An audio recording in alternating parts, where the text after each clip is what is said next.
you're done with the following slides, I promise you will understand why. So beam efficiency is the answer to the question of side lobes. So despite you might have never heard about beam efficiency before, at RF Elements we do what we believe is the best for the customer, even if it means bringing something not considered or established before, and which might be different from what other manufacturers may be saying. Beam efficiency is a ratio of the energy. So if they were interested in doing what was best for the customer, what they would do is improve their antenna parameters to be better than their competitors' antenna parameters. That's what they would do if they were interested in doing what's best for the customer. Instead, what they did is they went out and they found an antenna parameter that their antennas perform well with and declared that this is the best antenna parameter, the most important antenna parameter is what they declared. Then they beat up their competitors with this new ad hoc antenna parameter. In the main lobe to the total energy an antenna radiates, making it a perfect and complete measure of side lobes. So how is beam efficiency obtained? Beam efficiency of an antenna can be determined through a measurement in an anechoic chamber like the one in the image. The antenna is attached to a rotary stage which rotates it in 2 axes, and it can measure the radiation pattern of an antenna, the full 3D radiation pattern. So he's talking about beam efficiency measurement. So this is measuring the antenna parameter. The curious thing about this is if this is how they determine beam efficiency, why isn't that an RF Elements antenna? Why is that some random antenna that it looks like they picked off Google Images? Based on the measurement, we can calculate the beam efficiency. Alternatively, if the model of an antenna is precise, or let's say an antenna is simple enough, we can use simulation software to do the same thing. Okay, so which do you think they do? Do you think that they measure, or do you think they simulate? And I mean, the answer is obvious here, but this actually is an RF Elements looking antenna. They're clearly using this with their own antenna. Now, it's also interesting to note that not too long ago, he said that other antenna vendors must not have enough computational power. So apparently, they're using simulations, and they are using a desktop computer here to calculate beam efficiency. It's this desktop that is providing the computational power to calculate the beam efficiency. The radiation pattern, and based on that, we can calculate beam efficiency. So, if beam efficiency is 40%, this amounts to the power that goes into the main lobe. So the remaining 60% must therefore be in the side lobes. No question there. And note that all the side lobes are highlighted. Yeah. So beam efficiency really includes all the side lobes of an antenna, not just one or a slice of the radiation pattern, but the whole package. Yeah, the full 3D data, which is what makes beam efficiency a complete measure of side lobes. Everything is included. And you can calculate beam efficiency for any antenna out there. Here you see the radiation pattern of a typical sector antenna. If beam efficiency is 58%, the rest of the energy, meaning the 42%, must be in the side lobes. This clearly tells you why the patch array sector antennas are really not so good for unlicensed WISP networks for the most part. 42% of the signal they radiate and receive is noise. Now, WISPs use quite a wide chunk of the spectrum, but in antenna textbooks, beam efficiency is defined at a single frequency and for a single polarization. Now, this is the case for most textbook parameters, actually, and it makes... So most textbook parameters are not a single frequency and a single polarization. Antenna parameters are worst case values. So you've got your frequency range, and then you measure the antenna parameter across that frequency range, and it's the worst value within that antenna's frequency range that is used on antenna data sheets. And that lets operators know that if they use this antenna, they can expect at least this performance at any frequency that they may pick. And it's interesting here, you see beam efficiency up here at looks like 75%, and then it goes down to 25% or 30% here. They just arbitrarily picked a frequency point in the middle. That's the same effect as actually averaging. So if you average this, then you're also going to get a value somewhere near the middle.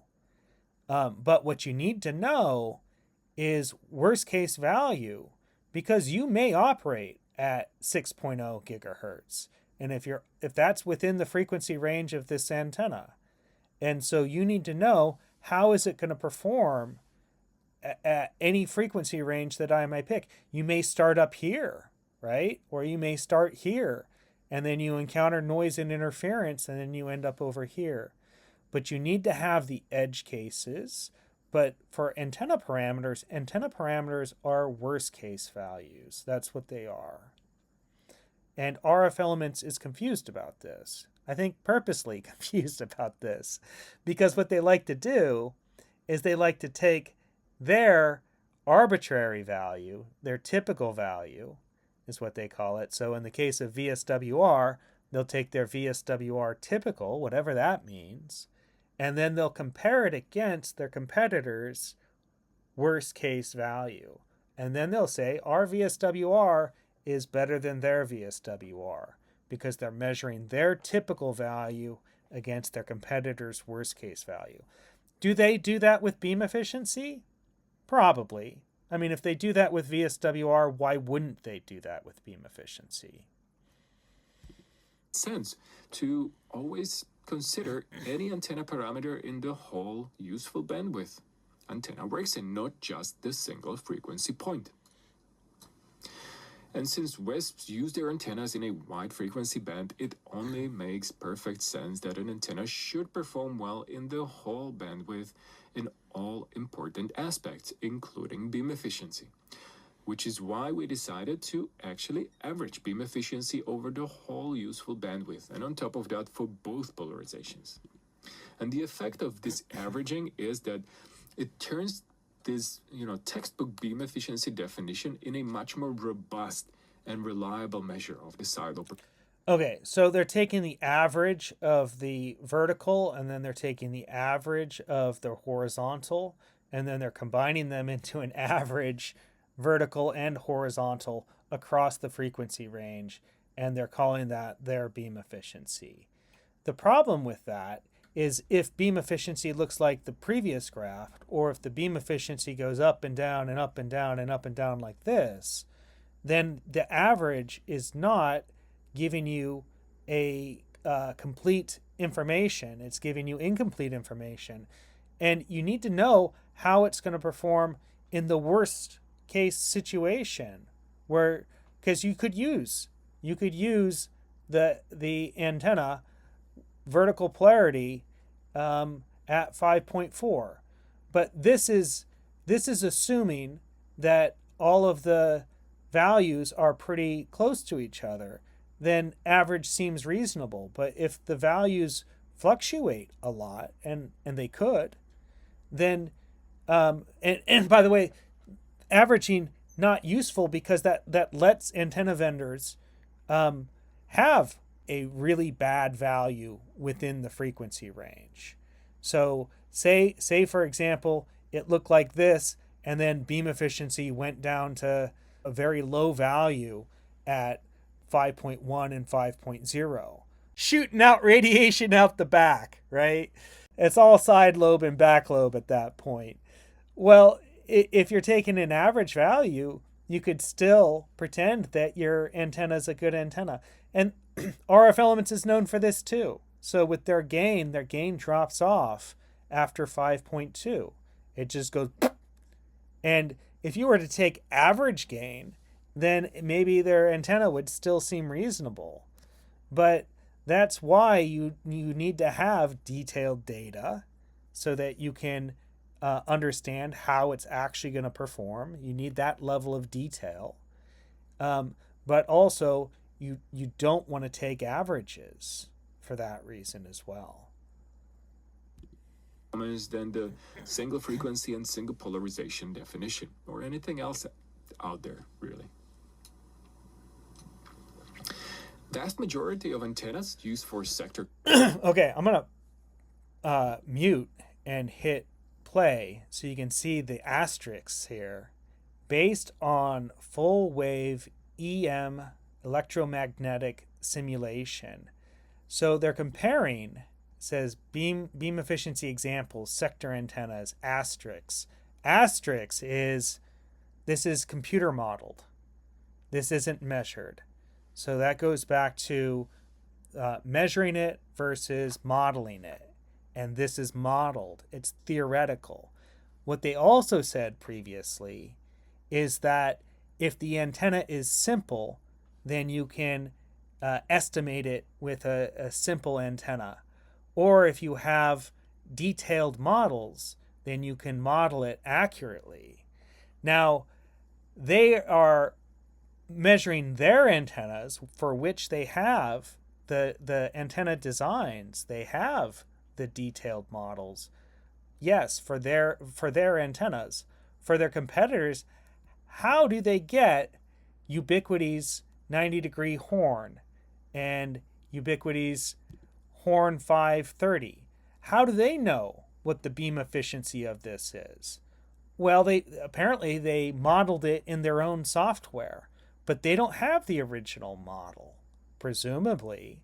So they are estimating, they're taking an estimation of their competitors' antennas and measuring the theoretical beam efficiency of their competitors' antennas versus the theoretical beam efficiency of their own antennas and declaring theirs better. That's what's happening here. The RF elements horns, both symmetrical and asymmetrical, have beam efficiency between 90 and 95%. Now you can see other horns in this comparison as well.